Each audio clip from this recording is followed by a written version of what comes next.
बहुत से पेरेंट्स का ऐसा कन्फ्यूज़न है कि सर मेरा बच्चा किसी और डिस्ट्रिक्ट में पढ़ता है और मेरे बच्चे के आधार कार्ड पर एड्रेस किसी और डिस्ट्रिक्ट का है, तो हम अप्लाई नहीं कर पा रहे हैं। तो उसका ही मैं सॉल्यूशन आपको इस वीडियो में दे रहा हूँ, देख लीजिए आप।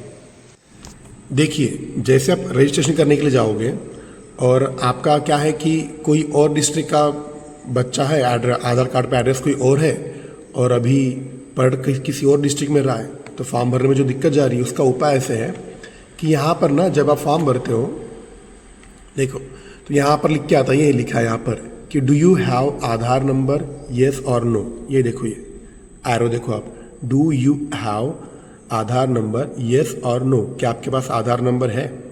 अभी आधार नंबर तो है बच्चे का, लेकिन आप ना नो पे क्लिक करो। तो आप जैसे ही नो पे क्लिक करोगे, ये हुआ नहीं शायद, जैसे ही आप यहाँ पर नो पे क्लिक, हो कि नहीं रहा है, हाँ, जैसे ही नो पे क्लिक करोगे ये ऐसा कुछ दिखेगा। क्या लिखा है यहाँ पर? Upload any government approved residence certificate of the parent from the district in which candidate is studying in class 5th। जिस जिले में अभ्यर्थी कक्षा 5th में पढ़ रहा है उसके माता पिता का कोई भी सरकार द्वारा अनुमोदित निवास प्रमाण पत्र अपलोड करें। तो क्या उपाय है? आप do you have Aadhaar number में नो पे क्लिक करो और फिर आप जहाँ पर भी रह रहे हैं, 5th क्लास आपका बच्चा जहाँ पे पढ़ रहा है वहाँ का पेरेंट्स खुद का, पेरेंट्स के नाम का रेसिडेंशियल सर्टिफिकेट बनाए। अब नगर पंचायत, ग्राम पंचायत जो भी कुछ है वहाँ से आप अपना रेसिडेंशियल सर्टिफिकेट बनाए और वो यहाँ पर अपलोड करें। हो गया, यही उपाय है और इससे आप अपने बच्चे का फॉर्म भर सकते हैं। फिर दूसरी बात ना कि क्या क्या डॉक्यूमेंट्स हमको लगने वाले फॉर्म भरने के लिए, यहाँ पर लिखा हुआ है।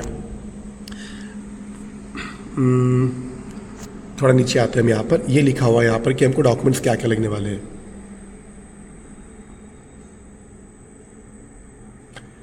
कैंडिडेट सिग्नेचर, बच्चे की सिग्नेचर लगेगी। क्या हो रहा है बार बार?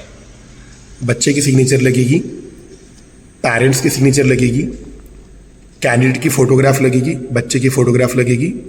और देखो 4th नंबर पे क्या लिखा है? Category certificate. ये देखो, ये category certificate, SC ST OBC के है आप, तो आपको कैटेगरी सर्टिफिकेट लगेगा। In case of OBC category only central OBC certificate issued by the competent government authority is accepted. अगर आप OBC कैटेगरी से तो आपको सेंट्रल कास्ट लगेगी। फिर बाद में क्या है? रेसिडेंस सर्टिफिकेट, जिसमें residence certificate of the parent issued by competent government authority if candidate does not possess Aadhaar number. अगर आपके पास में आधार नंबर नहीं है तो आप कोई रेजिस्ट्रेशन सर्टिफिकेट जो भी आपको बताया वो आपको लगेगा। और बाकी जानकारी तो मैंने अपने वीडियो में इसके पहले दे चुका हूँ, आप जाके वीडियो देख लीजिए। और कुछ भी और पूछना है तो आप कमेंट कर दीजिए, सारे डाउट्स मैं बताऊँगा आपको मैं, ठीक है। धन्यवाद।